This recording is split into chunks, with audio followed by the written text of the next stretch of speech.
बच्चों नमस्कार। पिछली वीडियो में बच्चों मैंने आपको रीढ़ की हड्डी नामक एकांकी पढ़ाई थी, जगदीश चंद्र माथुर के द्वारा लिखी गई थी। और आज की इस वीडियो में बच्चों मैं आपको प्रश्न अभ्यास समझाऊं। तो सभी बच्चे जो है ध्यान पूर्वक इस वीडियो को अंत तक सुने ताकि आपको सभी प्रश्न अच्छे से समझ में आ जाएं।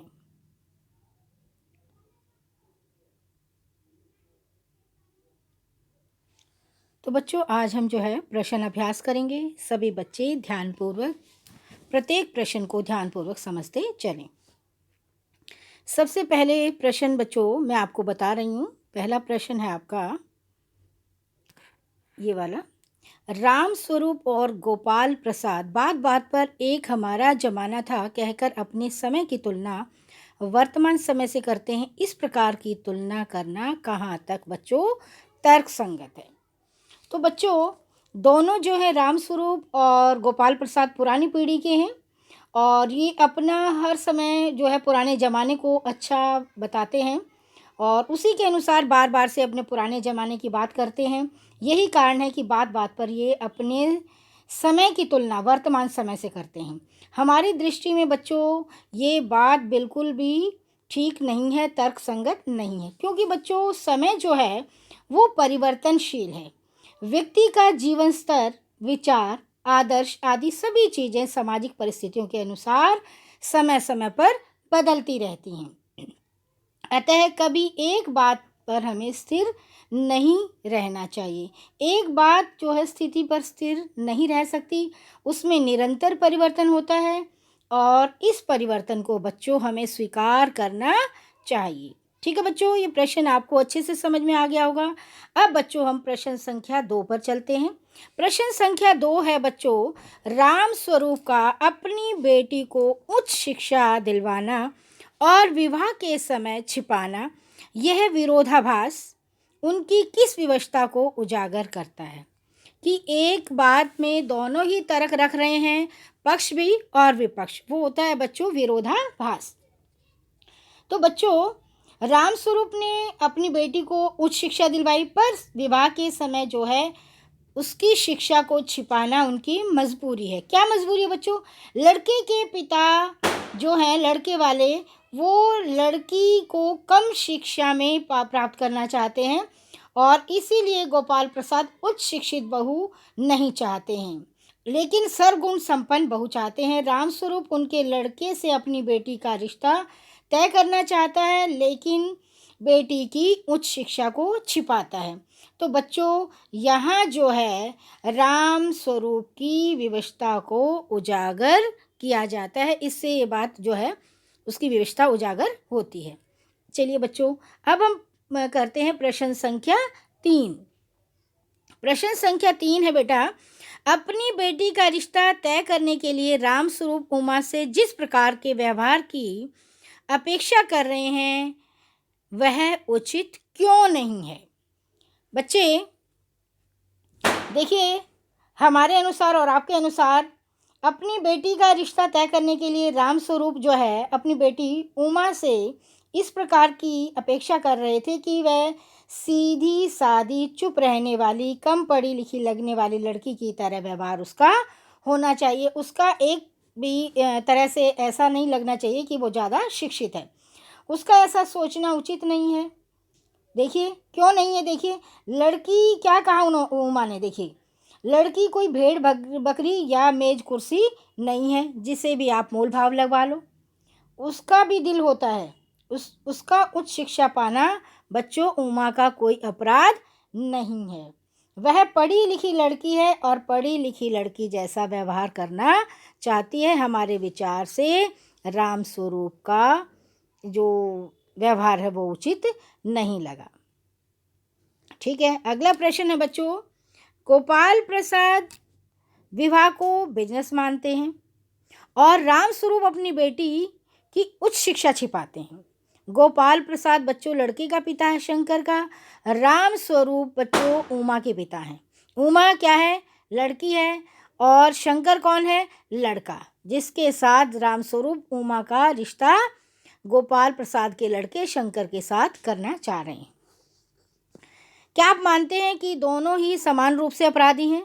अपने विचार स्पष्ट कीजिए। बच्चों, हमारे अनुसार जो है दोनों ही अपराधी हैं। क्यों? देखिए क्यों। गोपाल प्रसाद जो है विवाह की पवित्रता को नहीं समझ रहे, क्योंकि विवाह एक जो है पवित्र बंधन है।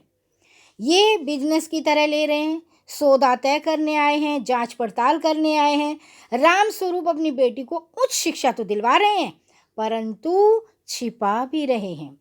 बेशक ये उनकी मजबूरी है। मजबूरी क्यों कहेंगे? क्या जरूरी था ऐसा लड़का देखना? तो हमारे विचार से ये बात उचित नहीं है। जहाँ लड़की की शिक्षा की कद्र न हो, वहाँ पर हमें रिश्ता करना ही नहीं चाहिए। ये बात जो है गलत साबित है।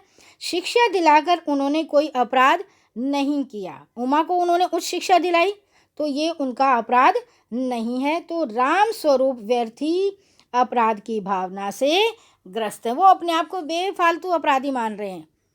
अपराधी तो सिर्फ वहाँ है कि वो उसकी विवशता है कि उसको उच्च शिक्षा दिलाकर भी छिपा रहे हैं। तो अगले प्रश्न को समझते हैं बच्चों। 4 प्रश्न आपको अच्छे से समझ आ गए होंगे। चलिए अगला प्रश्न संख्या 5। प्रश्न संख्या 5 है, आपके लाडले बेटे की रीढ़ की हड्डी भी है या नहीं? उमा के इस कथन के माध्यम से शंकर की किन कमियों की ओर संकेत करना चाहती है? देखिए कौन सी बात का संकेत हो रहा है बच्चों? 2 बातों का संकेत होता है।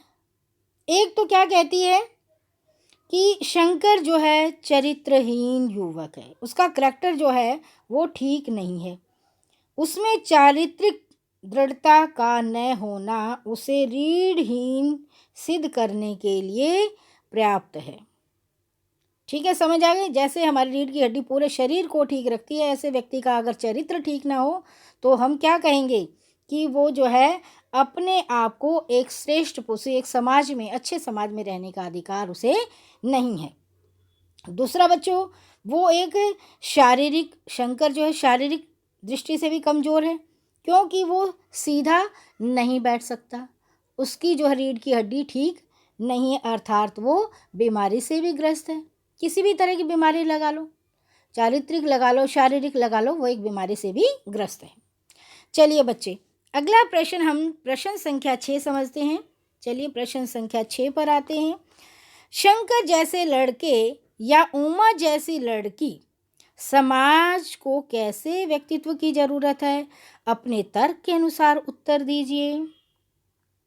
बच्चों, समाज को उमा जैसी व्यक्तित्व वाली लड़कियों की बहुत ज़्यादा ज़रूरत है, क्योंकि उसके अंदर साहस है। उमा के व्यक्तित्व में क्या है बच्चों? क्या झलक मिलती है? साहस है, स्पष्ट व्यक्ति है, और जो समाज के ठेकेदार हैं, बेतरह की बेपुलिंदी वाली बात करते हैं, उनकी कलई खोलना जानती है, और वो उनको आईना दिखा सकती है। जैसे उसने शंकर को आईना दिखाया। वो पढ़ी लिखी और समझदार लड़की है। और जो शंकर है बच्चों, वो एक चरित्रहीन किस्म का लड़का है। उसकी प्रवृत्ति जो है दब्बू है, क्योंकि वो लड़कियों की हॉस्टल से छिपकर और जो है नौकरानी के पैर पकड़ता है, तो दब्बू प्रवृत्ति वाला है, शारीरिक रूप से कमज़ोर है, और उसका व्यक्तित्व बच्चों उपेक्षणीय है, उपेक्षा के योग्य है। समाज में ऐसे व्यक्तियों की आवश्यकता नहीं है। समाज में ऐसे व्यक्तियों की आवश्यकता है जिनका व्यक्तित्व बहुत ही सुदृढ़ हो, बहुत, जिनका चरित्र बहुत ज़्यादा अच्छा हो। चलिए बच्चों, अब प्रश्न संख्या 7 पर पहुंचते हैं। प्रश्न संख्या 7 क्या है बच्चों? रीढ़ की हड्डी शीर्षक की सार्थकता स्पष्ट कीजिए। बच्चों, ये एकांकी हमारे अनुसार जो शीर्षक रखा गया है वो बिल्कुल सार्थक है, उपयुक्त है, क्योंकि शरीर में रीढ़ की हड्डी का बहुत महत्वपूर्ण स्थान होता है। अगर हमारी रीढ़ की हड्डी में किसी प्रकार की कोई त्रुटि आ जाए तो हम ठीक से नहीं चल सकते। इसीलिए हमारा चरित्र भी जो है हमारे शरीर, हमारे व्यक्तित्व को बयां करता है। तो बच्चों, समाज की भी यही दशा है कि शंकर जैसे युवक जो हैं चरित्रहीन हैं, रीढ़ विहीन हैं, और इनका अपना कुछ व्यक्तित्व नहीं है। ये दूसरे के इशारों पर चलने वाले हैं। इनकी रीढ़ की हड्डी होती है लेकिन ना के बराबर। उनका व्यक्तित्व जैसे उमा ने कहा बैकबोन नहीं है, ठीक है। और ऐसे व्यक्तियों को बैकबोन बिना कहा जा सकता है। और जो ये जगदीश चंद्र माथुर के द्वारा जो ये शीर्षक रखा गया रीढ़ की हड्डी, हमारे अनुसार जो है ये बिल्कुल सार्थक है और पूर्णतः हम इसका समर्थन करते हैं और हमें ये बिल्कुल उचित शीर्षक लगा। चलिए बच्चों, प्रश्न संख्या 8 पर आते हैं। प्रश्न संख्या 8 में क्या है बच्चों? कथा वस्तु के आधार पर आप किसे एकांकी का प्रमुख पात्र मानते हैं और क्यों? बच्चों, हम जो है कथा वस्तु के आधार पर हम एकांकी का प्रमुख पात्र हम उमा को मानते हैं। उमा के माध्यम से ये एकांकी आगे चल रही है और उमा के द्वारा जो व्यक्त विचार हैं वो लेखक के अपने हैं। लेखक ने अपने विचारों को उमा के माध्यम से इस एकांकी में प्रस्तुत किया है और उसका व्यक्तित्व जो है बहुत सशक्त है और सभी पात्रों पर वो भारी पड़ रही है और सारा आयोजन जो है उमा के लिए होता है और इस कथा का केंद्रीय धुरी जो है पूरा घटनाक्रम कथा चक्र जो है उमा के इर्द गिर्द ही घूमता है। समझ आ गया बच्चों? अब प्रश्न संख्या 9 पर चलते हैं। प्रश्न संख्या एकांकी के आधार पर राम स्वरूप और गोपाल प्रसाद की चारित्रिक विशेषताएं बताइए। अब बच्चों, अब हमने दोनों के चरित्र के बारे में बताना है, करैक्टर के बारे में बताना है। बच्चों, लड़कियों के लिए उच्च शिक्षा दिलाना जो है राम स्वरूप का काम है, लेकिन छिपाना भी किसका काम है? छिपाता भी राम स्वरूप है। छिपा भी तो रहे हैं ना बच्चे। तो अपनी बेटी के जो है उस शिक्षा को छिपाना उनकी विशेषता को उजागर करता है, क्योंकि लड़के वालों का कहना है कि उन्हें ज़्यादा शिक्षित लड़की नहीं चाहिए। राम स्वरूप एक दब्बू प्रवृत्ति के हैं, थोड़ा सा समाज से डरते हैं कि शिक्षित लड़की का रिश्ता नहीं होगा। उनमें बहुत बड़े साहस की कमी है बच्चों। और गोपाल प्रसाद जो भी बात कहते हैं उनकी हर एक बात में राम स्वरूप हाँ में हाँ मिलाते हैं। अब देखिए गोपाल प्रसाद किस तरह के व्यक्तित्व वाले व्यक्ति हैं। वो एक छोटी किस्म की, हमारे अनुसार छोटी किस्म की सोच वाले व्यक्ति हैं। उनकी कथनी और करनी में काफ़ी अंतर है। वो शादी को एक बिजनेस की तरह मानते हैं। वो पुत्र की जो कमियां हैं, चारित्रिक कमियां हैं, शारीरिक कमियां हैं, उनकी कमियों पर पर्दाश डालने का पूरा प्रयास करते हैं। वो सच्चाई सुनना पसंद नहीं करते। जहाँ पर उमा कह देती है तो वो कहते हैं तुरंत चलो बेटा चलो, क्या हमें बेइज्जती करने के लिए बुलाया है। तो पुरानी मान्यताओं में विश्वास रखते हैं और वो तर्कशील अवश्य हैं, परंतु कहा जा सकता है कि उनकी कथनी और करनी में बहुत अंतर है। उनका व्यवहार भी जो है वो ठीक से हमें उचित नहीं नज़र आता। चलिए बच्चे, अगला प्रश्न 10 है। इस एकांकी का क्या उद्देश्य है? देखिए, जगदीश चंद्र माथुर को क्या उद्देश्य रहा जो उन्होंने रीढ़ की हड्डी नामक जो है एकांकी लिखी? इसके पीछे उनका क्या उद्देश्य रहा बच्चों? उनका उद्देश्य था कि विवाह के योग्य लड़कियों की आवाज़ को बुलंद करना है। समाज में जो लड़कियों की आवाज़ को दबाया जाता है उस आवाज़ को बुलंद करना इनका एक मुख्य उद्देश्य रहा। और जो चरित्रहीन व्यक्ति हैं, समाज के ठेकेदार व्यक्ति हैं, उनकी कलई खोलना और लड़कियों को भेड़ बकरी या मेज कुर्सी मानकर बेचना या उनका व्यापार करना। यहाँ पर उन्होंने करारा व्यंग्य किया है कि लड़कियाँ कोई भेड़ बकरी और मेज कुर्सी नहीं है। और इस एकांकी में लड़कियों के स्वतंत्र व्यक्तित्व की रक्षा करती हुई जो है जगदीश चंद्र माथुर के द्वारा हमें नज़र आती है।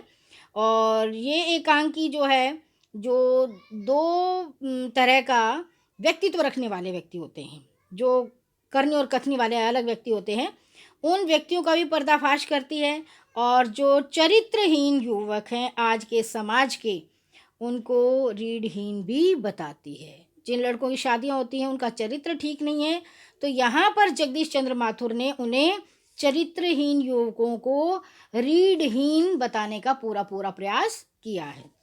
जो गलत समाज में व्यक्ति हैं उन पर जो है उनको उजागर करने का प्रयास किया है। सबसे लास्ट वाला प्रश्न है बच्चों, आखिरी प्रश्न है, समाज में महिलाओं को उचित गरिमा दिलाने हेतु आप कौन कौन से प्रयास कर सकते हैं? तो देखिए बच्चे, आपके द्वारा समाज में सुधारने के लिए बहुत सारे प्रयास होना चाहिए महिलाओं के लिए। सबसे पहले महिलाओं की हमें शिक्षा पर ध्यान देना चाहिए, उनके समाज में उनके मान सम्मान की रक्षा करनी चाहिए। प्रत्येक महिला को एक अच्छी नज़र से हमें देखना चाहिए, चाहे वो हमारे घर में है, परिवार में है, समाज में है, देश में है, तो सभी के लिए हमारे मन में एक इज्जत और सम्मान की भावना होनी चाहिए। और प्रत्येक क्षेत्र में उनकी आवाज़ को बुलंद रखना चाहिए। किसी तरह उनके ऊपर कोई अत्याचार नहीं करना चाहिए, उनकी आवाज़ बुलंद होनी चाहिए। और जो हमारी प्रॉपर्टी है, संपत्ति है, उसमें भी उनको अधिकार पूरा मिलना चाहिए। उनको आर्थिक सुरक्षा, सामाजिक सुरक्षा, राजनीतिक सुरक्षा, सभी तरह की उन्हें सुरक्षा भी मुहैया करानी चाहिए। तो और एक बहुत बड़ी बात है बच्चों, जो कि समाज के ठेकेदार जो है दहेज के बारे में कहते हैं। तो लड़कियों का विवाह और लड़कों का विवाह एक जो है दो बंधनों में बांधकर एक परिवार को सुचारू रूप से चलने का एक प्रयास होता है कि एक वो किसी भी उसको पूरा नहीं कर सकता। तो इसलिए जो है दोनों को आवश्यकता होती है, तो इसलिए दहेज बिल्कुल नहीं लेना चाहिए। और महिलाओं को और पुरुषों को दोनों अपनी बात करके वो कर लेना चाहिए, सीधी स्पष्ट, और परिवार के साथ सीधी बिना लेन देन के ही शादी करनी चाहिए। तो इसीलिए हमारा समाज जो है बहुत अच्छा आगे बढ़ेगा, और हमारे इस समाज में जो कुरीतियाँ हैं, जो लड़कियों के साथ अत्याचार होते हैं, वो नहीं होंगे। और समाज में हमारी महिलाओं की, लड़कियों की, नारियों की पूजा होगी, जैसे पुरातन समाज में होता था, यत्र नार्यसो पूजन्ते तत्र रमन्ते देवता। ठीक है बच्चों, ये पूरी वीडियो आप जब तक नहीं सुनेंगे आपको पाठ अच्छे से, सभी प्रश्न अच्छे से समझ में नहीं आएंगे। और अगली वीडियो में बच्चों मैं आपको जो इस पाठ में से बहुत महत्वपूर्ण प्रश्न है उनकी वीडियो बनाकर समझाऊंगी। तब तक के लिए नमस्कार, खूब पढ़ते रहिए और आगे बढ़ते रहिए बच्चे। शिक्षित होना समाज को उत्थान करने का सबसे बड़ा योगदान है।